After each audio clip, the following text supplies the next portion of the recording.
Espace TV. Espace TV, le journal de 13h.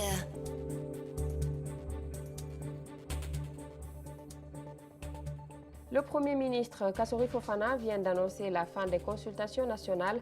Dans une déclaration à la télévision nationale, il affirme avoir remis les résultats au président de la République. Insalubrité au centre de formation professionnelle de Matoto, le manque de matériel de travail et la mauvaise cohabitation avec le marché de Matoto sont de tristes réalités que nous vous racontons dans un grand format.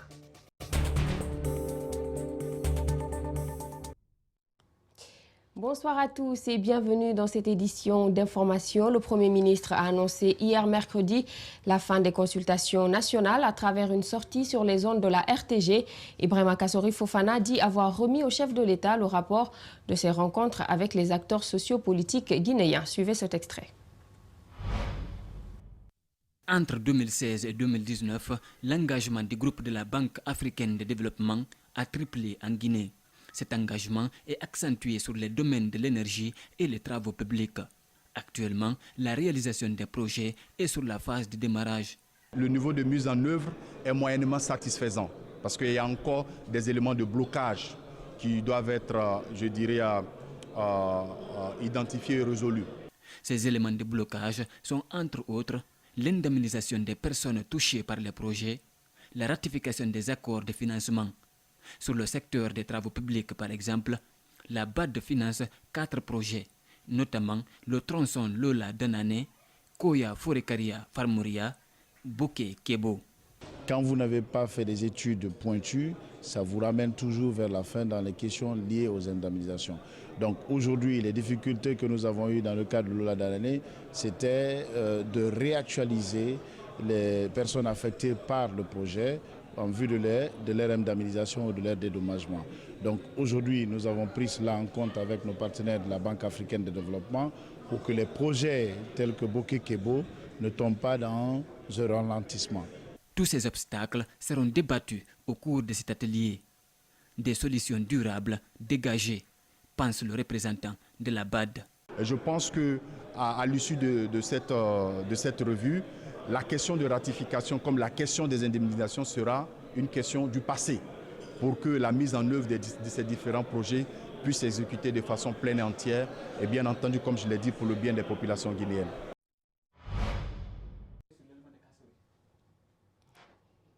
Nous nous excusons pour cette petite erreur technique. Nous allons revenir sur la déclaration du Premier ministre Kassory Fofana qui a annoncé sur les ondes de la RTG de la fin des consultations nationales. Je viens de remettre à son Excellence, Monsieur le Président de la République, le professeur Alpha Condé, le rapport des consultations inclusives qu'il m'a fait l'insigne honneur de conduire. À l'issue de l'exercice que nous venons d'achever, pendant 2 semaines, présidents d'institutions républicaines, leaders politiques, chefs religieux et acteurs de la société civile se sont relayés au siège du gouvernement. Avec enthousiasme et ferveur, ils ont fait entendre leur voix, partager leurs opinions et leurs recommandations sur les questions de préoccupations actuelles et sur le devenir de notre chère Guinée. Notre démarche a consisté à écouter tout le monde, sans prendre parti, ni ouvrir de débat pour en rendre fidèlement compte à Monsieur le Président de la République. Il lui revient à présent, dans la sagesse et la clairvoyance que nous lui connaissons, d'en tirer les conséquences pour le bien de notre pays. La coalition démocratique pour une nouvelle constitution se dit très préoccupée par l'appel à manifester lancé par le FNDC. Les membres de la CODENOC l'ont fait savoir ce mercredi à travers une déclaration rendue publique à leur siège à Kaloum, faisant allusion aux manifestations que les membres du Front National pour la défense de la Constitution veulent entamer lundi prochain. Ils parlent d'une démarche irresponsable et antidémocratique qui sape les fondamentaux de la République. La coalition démocratique pour une nouvelle constitution, CODENOC, est sérieusement préoccupé par la déclaration du 7 octobre 2019 d'acteurs de la vie nationale réunis au sein du groupe dit du FNDC, dans laquelle ils appellent les Guinéens à l'insurrection à partir du 14 octobre prochain. La CODENOC dénonce avec fermeté une déclaration totalement irresponsable et antidémocratique qui sape tous les fondamentaux de la République et de l'État de droit et fait peser de sérieuses menaces sur la paix, la quiétude sociale et la sécurité des citoyens. La CODENOC regrette que ces acteurs du FNDC n'aient pas pris part aux récentes consultations nationales engagées par M. le Président de la République et dirigées par M. le Premier ministre sur des questions de préoccupation nationale et qui auraient pu servir de cadre légal pour la prise en compte de leurs avis et leurs positions sur les enjeux nationaux du moment. Le ministère du Budget, à travers le GUSEC, guichet unique du commerce extérieur de Guinée, continue la formation des acteurs sur le guichet unique. Ce mercredi, ce sont les banquiers qui étaient à l'école. Objectif, permettre aux opérateurs économiques et au gouvernement de bien profiter de cet instrument de contrôle et de sécurité. Mamadou Saliouba, Abdoulaye Kamara. Comment simplifier, faciliter ou encore sécuriser le climat des affaires? En se posant cette question, le gouvernement a trouvé une réponse, le guichet unique. Il permet aux opérateurs économiques de travailler en toute liberté, au gouvernement de faire une traçabilité de toutes les recettes. C'est aussi un outil qui se conforme à la révolution numérique. Et la compétition n'attend pas, soit on se met en ligne, ou qu'on le veuille ou pas, plus tard on va se mettre en ligne. Donc il est question qu'on le commence dès maintenant. Je pense que c'est l'une des raisons que le gouvernement a mis cette initiative en place. Si avant l'opérateur économique était obligé de se rendre à la banque pour faire sa domiciliation bancaire, de partir à la douane, au ministère du Commerce pour la demande descriptive d'importation ou d'exportation, avec le guichet unique, l'opérateur n'a plus besoin de se déplacer. Donc nous mettons en place un mécanisme qui permettra à l'opérateur économique, sans se déplacer, de pouvoir faire cette déclaration d'intention d'importer ou d'exporter, qu'il soit chez lui à la maison, qu'il soit à l'étranger. Dès qu'il a des informations en rapport avec son opération commerciale, qu'il puisse déclarer cette intention à travers la plateforme du guichet unique, donc en ligne. L'objectif du gouvernement est de jouer contre le temps. Une fois que l'opérateur fait sa déclaration d'intention d'importer ou d'exporter sur la plateforme, tous les acteurs sont informés. Le ministère du Commerce, la banque, la douane et agissent pour permettre à l'opérateur d'accéder à la marchandise en un temps record. Il y a des pertes de temps énormes, souvent pour faire sortir des camions, pour accéder à des procédures de DDI, D2 et de domination bancaire. On peut partir de 3 à 7 jours et jusqu'à la sortie de la marchandise, quelquefois, c'est 1 à 2 semaines. Donc l'objectif de cette plateforme, on essaie d'être ambitieux, de pouvoir justement faire ces opérations en 2, 3, voire 4 jours maximum. Avec le guichet unique, le gouvernement veut révolutionner le secteur du commerce. Plusieurs acteurs sont formés. Ce mercredi, ce sont les banquiers qui étaient à l'école. Bientôt, ce sera le tour des opérateurs économiques pour mener à bien l'opération.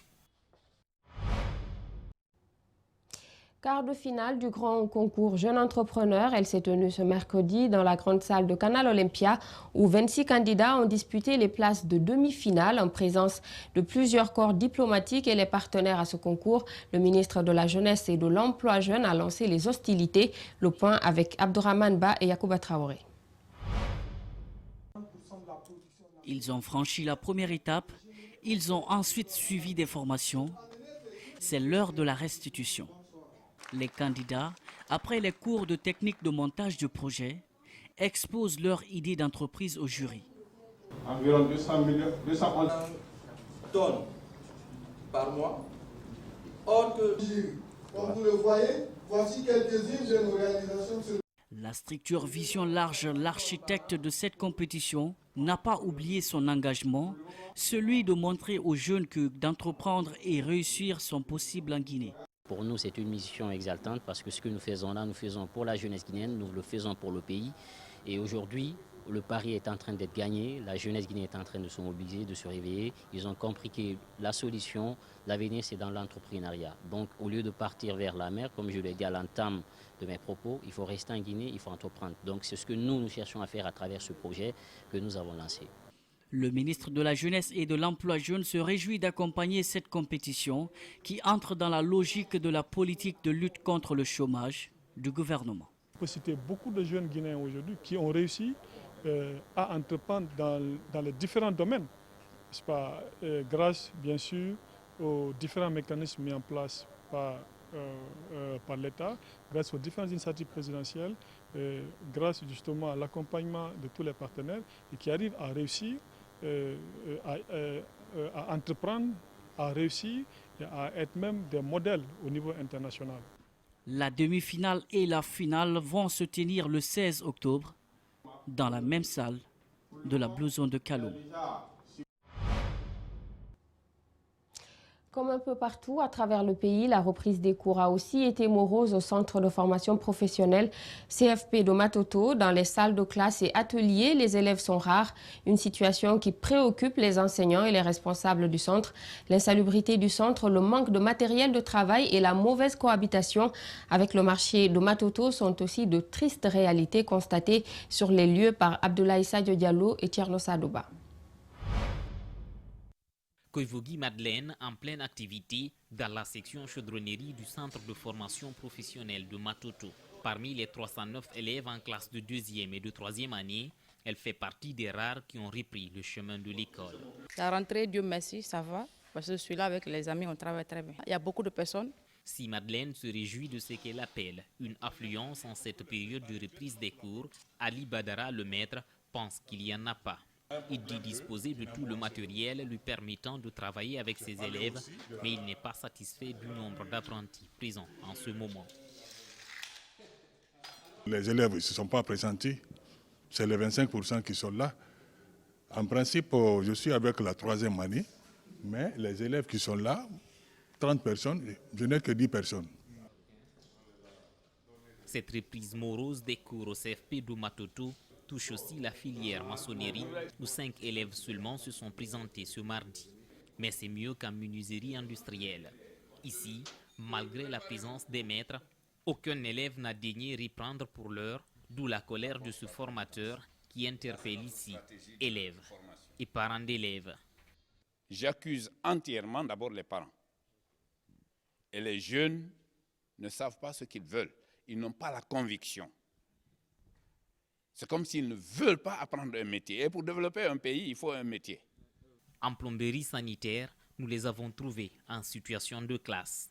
12 élèves qui sont présentés. Nous avons nettoyé l'atelier et proprement, j'ai donné le programme, l'emploi du temps. Les élèves de la première année, eux, sont attendus au CFP de Matoto dans les prochaines semaines. Mais déjà, à l'administration du centre, une inquiétude est soulevée. Le département de tutelle les propose de recevoir un effectif nettement supérieur au nombre de places disponibles. Cette année, il y a eu 1443 candidats avec un besoin exprimé de 210 compte tenu des capacités de nos salles. Ça, c'est pour toutes les filières. Pour toutes les filières, puisque nous avons 6 filières ici. Nous avons la menuiserie et ébénisterie, la plomberie sanitaire, la maçonnerie, la chaudronnerie, la mécanique auto et l'électricité du bâtiment. Les élèves du CFP de Matoto n'ont pas massivement répondu au premier jour de la rentrée, mais la direction aussi semble ne pas avoir pris toutes les dispositions à son niveau. L'enceinte du centre n'est pas désherbée, les conditions d'hygiène ne sont pas satisfaisantes, un travail qui attend les apprenants. Le chargé de travaux nous a informé que nous allons faire l'assainissement le samedi. Parlant d'insalubrité, les accès de l'école aussi sont sous l'emprise de la boue et des ordures. Pour le directeur du centre, cela fait suite à la mauvaise cohabitation d'avec le marché de Matoto. L'enclavement de notre CFP, de notre institution, et l'envahissement même de c'est-à-dire du portail de notre institution par le marché. On cohabite avec le marché ici. Et si nous avons des difficultés aujourd'hui majeures, c'est ça. Et ce combat, il y a 3-4 ans, on a touché à toutes les parties pour qu'ils nous aident à ce que le marché la quitte, impossible. Pour Lansine Keïta, le problème de l'école qu'il coiffe s'appelle vétusté du matériel de travail. De part et d'autre, des équipements qui sont vétustes, dépassés même. Parce que si je prends aujourd'hui la mécanique auto dans cette institution, c'est des gens qui sont dépassés. Ces bâtiments construits en 1980 servaient initialement à abriter d'autres types de formations avant d'accueillir le CFP en mars 2017. Mais les murs tiennent toujours bon et bénéficient de réfections temporaires, selon la direction. La sous-préfecture de Wankifon, située à plus de 65 km de Conakry, possède des infrastructures sanitaires, un centre de santé et 12 postes. Cependant, le centre de santé est confronté à quelques difficultés, notamment le manque d'ambulances et d'eau potable. Rosaline Gotomounemu, Yacouba Traoré. La sous-préfecture de Wankifon, composée de 15 districts, dispose de ce centre de santé. Ici, on s'occupe uniquement des soins primaires. N'étant pas un centre de santé amélioré, les cas ne relevant pas de son ressort sont transférés à l'hôpital préfectoral de Koya. Il n'y a pas de césarienne, il n'y a pas de chirurgie, même petite chirurgie, il n'y en a pas. On fait le bulletin de référence, on dit aux parents, envoyez le malade à l'hôpital. Ce centre de santé coordonne 12 autres postes de santé de la localité. Il manque, entre autres, de clôture, d'eau et d'une ambulance pour des cas d'urgence. Mais il n'y a pas d'ambulance pour le centre. C'est un problème. C'est un problème parce que imaginez-vous la nuit, vous dites à un parent d'envoyer un malade ou une femme qui doit accoucher mais qui n'arrive pas et que ça sera une nuit tardive. Le problème au niveau de ce centre aussi, c'est le problème d'eau. À 2 reprises, on fait le forage, mais ça ne donne pas. C'est l'adduction qui n'est pas faite. On n'a pas d'eau. Et les bâtiments sont bien faits, mais il n'y a pas de cours aussi. Un autre problème inquiète les agents de ce centre de santé. C'est celui des femmes en état de famille qui commencent la consultation prénatale dans les cliniques. Ces agents de santé les invitent à se rapprocher pour bénéficier d'un suivi plus professionnel. Du côté des femmes en grossesse aussi, les femmes, certaines femmes prennent des carnets de santé dans des cliniques, dans des petits coins. Et là-bas, on ne leur vaccine pas contre le tétanos. Donc il faut une sensibilisation à ce niveau, que toute femme en grossesse doit prendre le carnet au centre de santé. Parce qu'au centre de santé, on le vaccine contre le tétanos. La population de Wankifon est estimée à 36 690 habitants, suivant le recensement général de la population et de l'habitat de 2014. Cap à présent sur Télémélé, plus précisément dans le district de Léléguel, dans la sous-préfecture de Saré-Kali. Ce district dispose d'un patrimoine historique vieux de plus de 4000 ans. Il s'agit d'une grotte préhistorique qui servait d'habitation et de refuge pour les anciens qui y vivaient, mais malheureusement ce site touristique est méconnu. Idriss Abari et Djibril Kabak Kamara nous font découvrir ce site préhistorique. Selon le vice-maire de la commune rurale de Saré-Kali, la présence de cette grotte préhistorique a été découverte dans les années 700. Elle a aussi servi d'abri au premier érudit Thierno Motiliko, venu pour islamiser les autochtones d'alors.